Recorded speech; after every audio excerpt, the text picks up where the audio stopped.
Saya salut kepada pemerintah kita, dan saya pun pribadi saya kira setelah pensiun diajak bergabung mungkin dalam bidang-bidang ekonomi. Nah, ini juga masuk dalam hal-hal yang sifatnya memanfaatkan energi terbarukan kan, solar cell, termasuk pendidikan, smart education gitu, digitalisasi.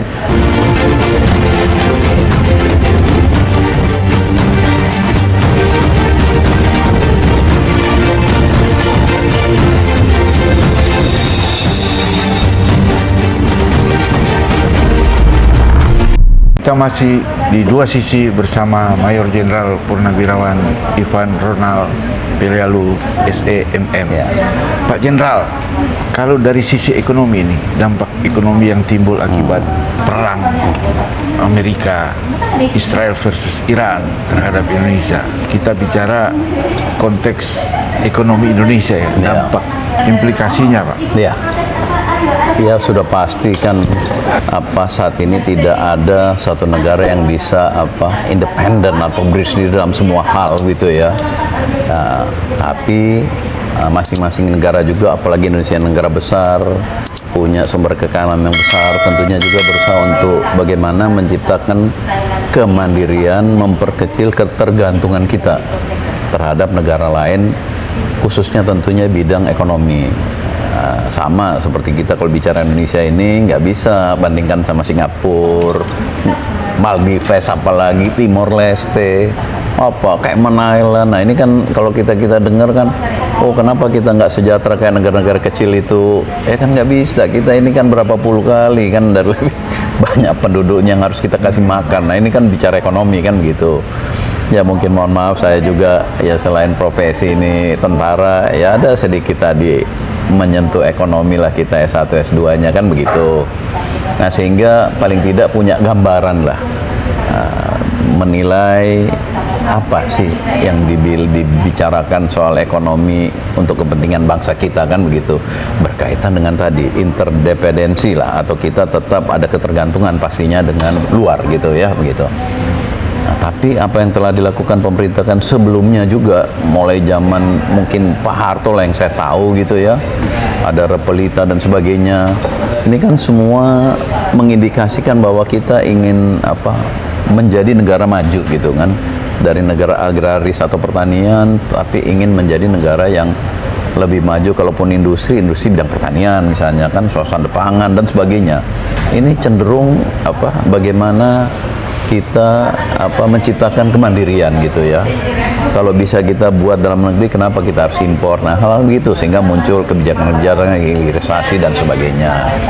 Nah berkaitan dengan ada perang saat ini, tentunya saya menilai kebijakan itu, apalagi Pak Prabowo meneruskan ya apa yang telah dilakukan oleh Pak Presiden sebelumnya Pak Jokowi, soal hilirisasi, kemandirian pangan, energi ya, dan beliau lebih masif lagi melakukan itu. Ternyata ya menurut saya ini suatu keputusan yang menjadi sangat benar dengan situasi yang terjadi hari ini kan begitu, saat ini. Karena kalau kita tidak dipaksakan saat itu, misalnya santai-santai udah biar gampang kita mengimpor aja misalnya, wah tambah terasa saya kira dampak ekonomi dengan adanya perang ini, karena kita ketergantungan dari luar kan besar. Nah saat ini kemarin kita sempat dengar ada swasembada kita di bidang pangan kan, mungkin beras misalnya kan.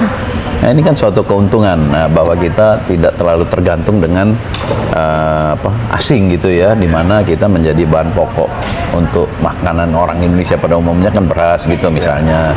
Kedua kan soal hilirisasi kan, termasuk dalam hal ini bahan bakar ya, energi.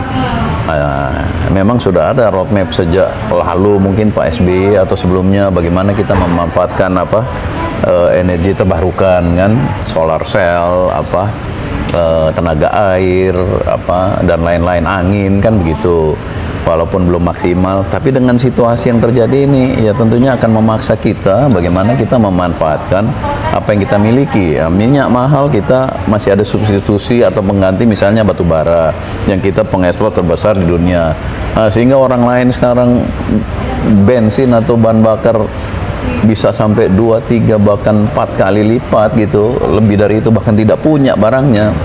Nah, kita kan punya substitusinya. Listrik kita tetap nyala karena ada batu bara, misalnya begitu. Mobil-mobil kita jalan karena ada kelapa sawit menjadi B40 kan, yang sebelumnya 20.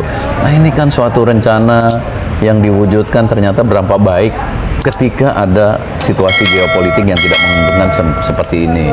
Nah, ini yang apa, saya salut kepada pemerintah kita, dan saya pun pribadi saya kira apa, setelah pensiun diajak bergabung mungkin dalam bidang-bidang ekonomi.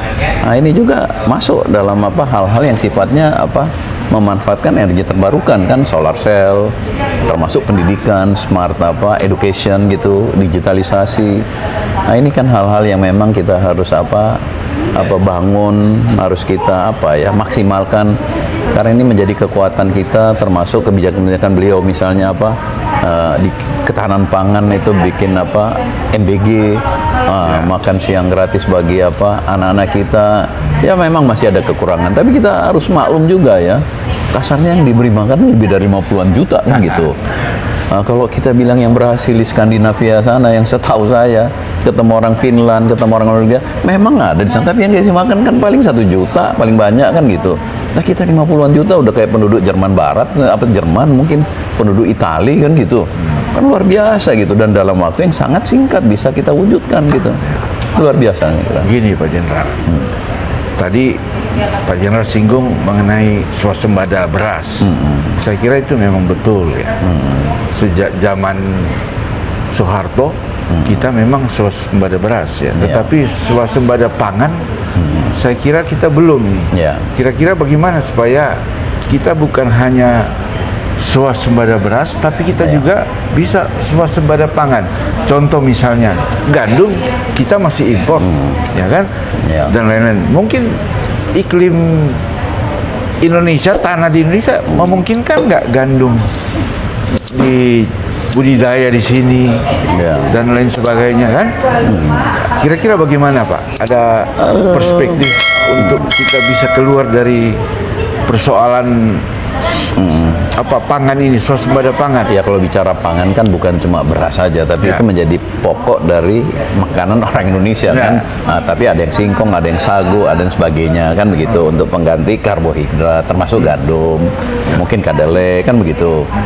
Nah, tidak semua tumbuh-tumbuhan ini, biji-bijian ini kan bisa tumbuh subur di Indonesia.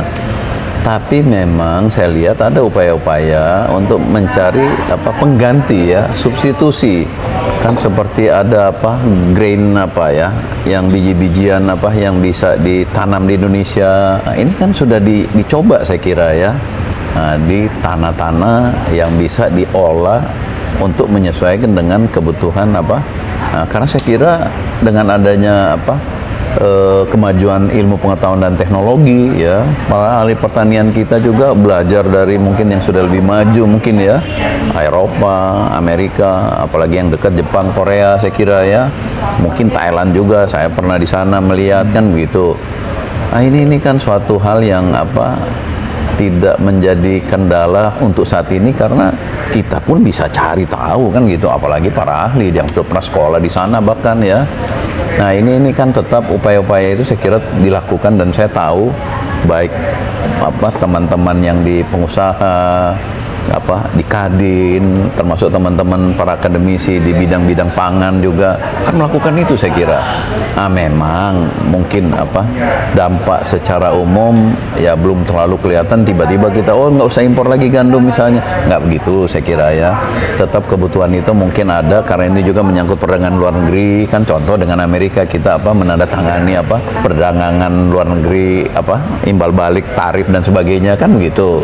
Nah, seakan-akan kita ini dipaksa beli gandum dari Amerika, dipaksa beli bahan bakar misalnya dari Amerika. Saya kira itu kan karena menjadi kebutuhan kita impor, kita dapat dari negara manapun kan sama jumlahnya segitu yang kita perlu, karena kita tidak memproduksi itu misalnya yang cukup kan gitu. Tapi kita memilih negara mana, tentunya mana yang paling apa berdampak terhadap kita.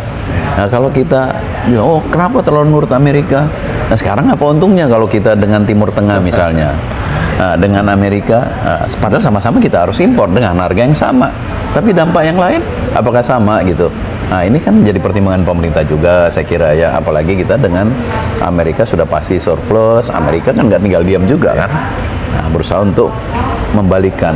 Nah, saya kira kepentingan pangan ini sudah dipikirkan pemerintah, sehingga Pak Presiden masuk ke yang kira-kira ada food estate sejak beliau jadi Menteri Pertahanan, Menhan. Nah, perintah Presiden tentunya, kenapa TNI, Kemhan gitu. Nah, tentu kita bisa bahas lebih lanjut kan, ada MBG, mungkin Koperasi Merah Putih dan sebagainya. Ini kan terkait ke situ nanti. Terima kasih. Termasuk yang 1 juta hektar. Ya, itu saya kira sawah baru dan sebagainya.